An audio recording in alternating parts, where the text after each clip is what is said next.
किसी दूर गांव में भूषण नाम का एक व्यक्ति रहा करता था। भूषण इतना दान पुण्य करने में विश्वास रखता था और हर कोई उसकी बस तारीफ करता था।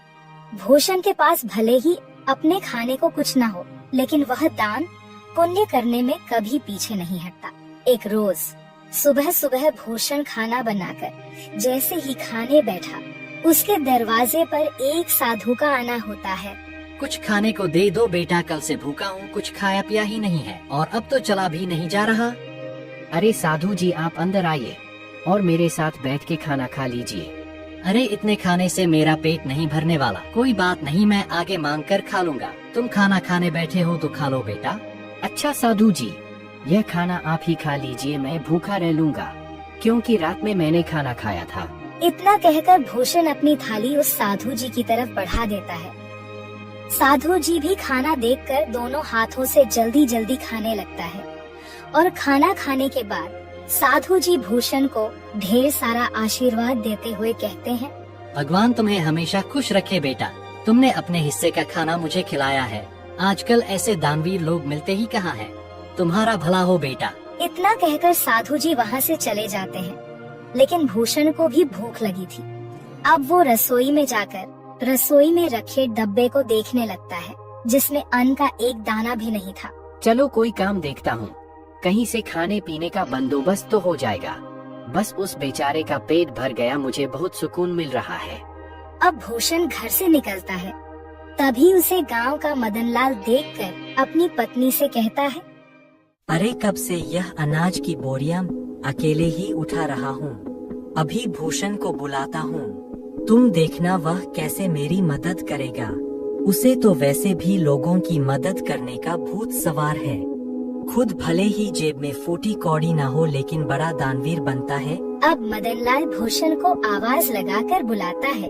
अरे क्या हाल चाल है मदन भाई, सब ठीक तो है ना? ये अनाज की बोरियां खेतों से ला रहे हो क्या? अरे हाँ, खेतों से अभी 10 बोरियां और लानी है, लेकिन मैं बहुत ज्यादा थक गया हूँ। तुम थोड़ा हाथ बटा देते तो मेरा काम जल्दी हो जाता। अरे क्यों नहीं, चलो चलो, मैं आपके साथ मिलकर खेतों से आपके घर तक बोरियां पहुंचा देता हूं। बड़ा ही बेवकूफ है और इसे बेवकूफ बनाना भी आसान है। चलो इसी बहाने मेरी मदद हो जाएगी और थोड़ा आराम भी मिल जाएगा। इतना कहकर मदनलाल भूषण से अब कई सारी बोरियां खेत से घर रखवाता है। लेकिन भूषण तो भूखा था, उसे भूख भी बहुत तेज लग रही थी। अब बोरियां रखने के बाद मदनलाल भूषण से कहता है, बहुत बहुत शुक्रिया भूषण भाई। अगर तुम ना होते ना तो मुझे यह बोरियां ढोते ढोते रात हो जाती। कई घंटे बोरियां ढोने के बाद भूषण थक जाता है और अब वह उधार लाला की दुकान से राशन लेकर खाना बनाकर खाता है। अगली सुबह उसके दरवाजे पर किसी के रोने की आवाज आ रही होती है। भूषण नींद में होता है और दरवाजा खोलता है तो देखता है उसका पड़ोसी बिरजू अपनी पत्नी को पीट रहा है। अरे बिरजू, तुम अपनी पत्नी को इस तरह क्यों मार रहे हो? अरे क्यों न मारूं मेरी पत्नी, मेरी मर्जी। तू कौन होता बीच में बोलने वाला? देख बिरजू, ऐसे सुबह सुबह मारपीट करना सही बात नहीं है। पूरे गांव के लोग इकट्ठा होकर यह सब देख रहे हैं, यह अच्छा है क्या? अरे भूषण बेटा, तू भी किसे समझा रहा है? इसे समझाना मतलब अपना सिर दीवार पर मारने वाली बात है। जरूर सुबह सुबह चमेली से पैसे मांगने के लिए ला रहा होगा। पीने को पैसे नहीं होंगे ना इसके पास। अरे बुढ़िया चुप कर, ज्यादा बोलने की जरूरत नहीं है। आजकल के बच्चों को तो अपने से बड़ों से बात करने की तमीज ही नहीं है। अरे मैं तो तेरी माँ की उम्र की हूँ और तू है कि मुझसे बदतमीजी से बात कर रहा है। लेकिन मैंने तो नहीं कहा आपको कि मेरे बीच में बोलने के लिए। इतना कहकर बिरजू फिर से अपनी पत्नी चमेली को मारने लगता है। लेकिन भूषण से यह सब देखा नहीं जाता और वह बिरजू का हाथ पकड़ लेता है और उसे एक जोरदार तमाचा लगाता है। यह देखकर सारे गांव वाले ताली बजाने लगते हैं। बिल्कुल ठीक किया, यह इसी के लायक है। अरे अपनी पत्नी पर हाथ उठाता है और खुद को मर्द समझता है। गांव के ढेर सारे लोग ये तमाशा देख रहे होते हैं। उनमें से एक औरत भूषण से कहती है, आप सच में बहुत नेक दिल के हैं, हर किसी की मदद करते हैं, हर किसी का भला चाहते हैं। हम गांव वाले बस आपसे इतना चाहते हैं कि अगला हमारा सरपंच आप ही हो। अरे क्या बात कही है तूने? यह बात तो काफी समय से मैं दिल में दबाए बैठी थी।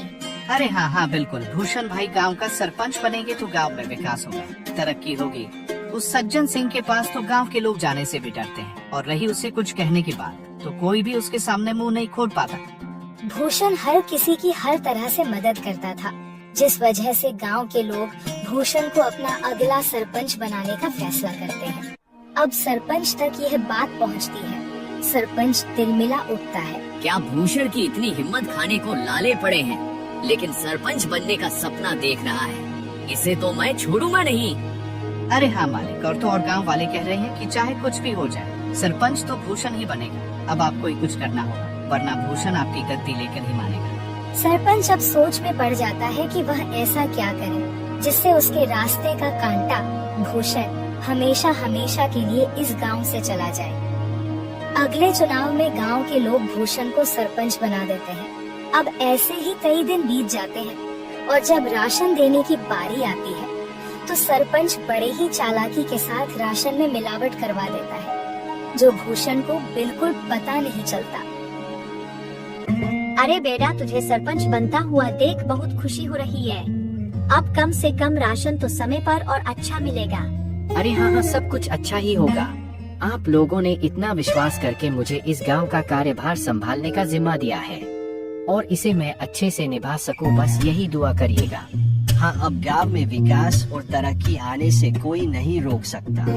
गांव में राशन बांटने के बाद सभी खुश थे कि उन्हें पहली बार पूरा राशन मिला है, वरना सरपंच सज्जन सिंह तो आधे से ज्यादा राशन काट लिया करता है। लोगों को राशन मिल चुका था, लेकिन अगले दिन पूरे गांव में शोर मच जाता है कि उनके नए सरपंच भूषण ने मिलावटी राशन दिया है। अब गांव वाले एक जगह इकट्ठा होकर भूषण से सवाल करते हैं। हमने तुम पर विश्वास करके तुम्हें गांव का सरपंच बनाया, और तुमने हमारे साथ ही विश्वासघात किया भूषण। बेटा, मुझे तुझसे यह उम्मीद नहीं थी। अरे राशन में मिलावट करके क्या मिला तुम्हें? तुम तो गांव के लोगों का हमेशा से भला चाहते थे, तो भला फिर राशन में मिलावट क्यों किया? इतना मिलावट तो सरपंच जी भी नहीं करते थे। हमने तुम्हें सरपंच बनाकर गलत फैसला ले लिया। बिल्कुल ठीक कह रही हैं कलावती काकी, अभी के अभी तुम इस गांव से निकल जाओ। तुम इस गांव में रहने के लायक ही नहीं हो। ये सारी बातें चल ही रही होती हैं कि तभी वहाँ सरपंच आ जाता है। अरे हाँ हाँ, इसे अभी के अभी गांव से निकाल दिया जाए। इस पर विश्वास करके तो हमने बहुत बड़ी गलती कर दी है। अब भूषण को गांव वाले गांव से निकाल देते हैं। सरपंच और उसका नौकर बहुत खुश थे, क्योंकि यह सब किया धरा तो उनका ही था। अब गांव से निकलने के बाद भूषण काफी दूर आ जाता है।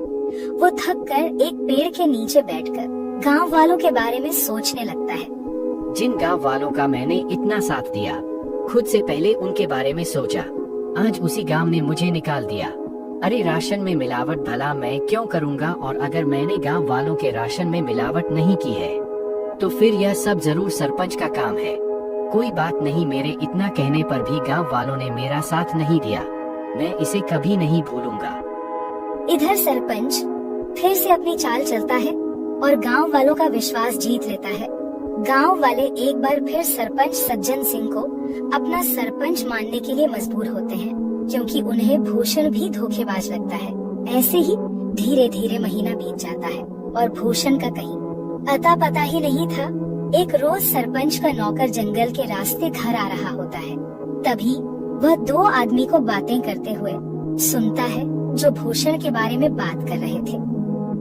अब वो नौकर घबराता हुआ घर पहुंचता है और सरपंच से कहता है, मालिक मालिक, मैंने दो लोगों को आपस में बातचीत करते हुए सुना है। वो दोनों भूषण के बारे में बात कर रहे थे। वो जंगल में जो झोपड़ी है ना, उसी में भूषण आत्महत्या कर लिया है, और यह करीब एक सप्ताह पहले की बात है। क्या इसका मतलब मेरे रास्ते का कांटा अब हमेशा हमेशा हमेशा के लिए मेरे रास्ते से हट गया है? चलो अच्छा है। और तो और मालिक, यह बात तो गांव वाले भी जानते हैं। न जाने उन तक ये बात किसने पहुंचाई। हो सकता है उन्हीं लोगों ने पहुंचाई हो जो बात कर रहे थे। अरे गांव वाले बहुत ही मतलबी हैं। भूषण ने गांव वालों का कितना साथ दिया, और गांव वाले भी यही कहेंगे कि भूषण ने शर्म के मारे आत्महत्या कर ली। गांव वालों के साथ साथ सरपंच को भी अब पूरा यकीन हो गया था कि भूषण ने आत्महत्या कर ली है। लेकिन कुछ दिनों बाद भूषण सरपंच के दरवाजे पर पहुंचता है। शाम का समय था, चारों तरफ अंधेरा छा रहा था। सरपंच अपने नौकर को आवाज लगाकर कहता है, अरे सामने देख, जरा कोई खड़ा है क्या? मुझे तो ऐसा लग रहा है कि सामने भूषण है, मतलब भूषण का भूत। मालिक, ये भूषण का भूत ही लगता है। ये आपसे बदला लेने आया है। मैं तो चला यहाँ से, मुझे भरी जवानी में नहीं मरना। मेरे 4 बच्चे हैं और 2 बीवियां हैं। सरपंच का नौकर इतना कहकर वहाँ से दुम दबाकर भाग निकलता है। भूषण जैसे जैसे आगे बढ़ रहा था, सरपंच पसीने से तरबतर हो रहा था। वहीं रुक जा भूषण का भूत, तुझे क्या चाहिए? मैं तुझे सब कुछ देने के लिए तैयार हूँ, अपना घर, जमीन, पैसा, लेकिन मुझे मारना मत। मैं तुम्हें नहीं छोड़ूंगा। तुमने मुझे बदनाम किया है। अब तुम यह सच गांव वालों के साथ सामने बोलोगे, वरना मैं तुम्हें मार डालूंगा। अरे हाँ, मैं गांव वालों के सामने सच को बोलने के लिए तैयार हूँ, लेकिन मुझे मारना मत। अब सरपंच रात के समय ही गांव वालों को इकट्ठा करके सबके सामने सच को बोलता है कि उस दिन राशन में मिलावट उसने और उसके नौकर ने की थी। आप लोग भले ही मुझे भूत समझ रहे हो, लेकिन मैंने अपने आत्महत्या की खबर झूठी फैलाई थी ताकि मैं चोर को पकड़ सकूं, और चोर आप सभी के सामने है। मैंने हमेशा लोगों का भला किया, तभी तो आप लोगों ने मुझे इतने सम्मान और प्यार के साथ दानवीर कहा। भाई, मुझसे गलती हो गई, मुझे माफ कर दो। मैं तुम्हारे आगे हाथ जोड़ता हूँ।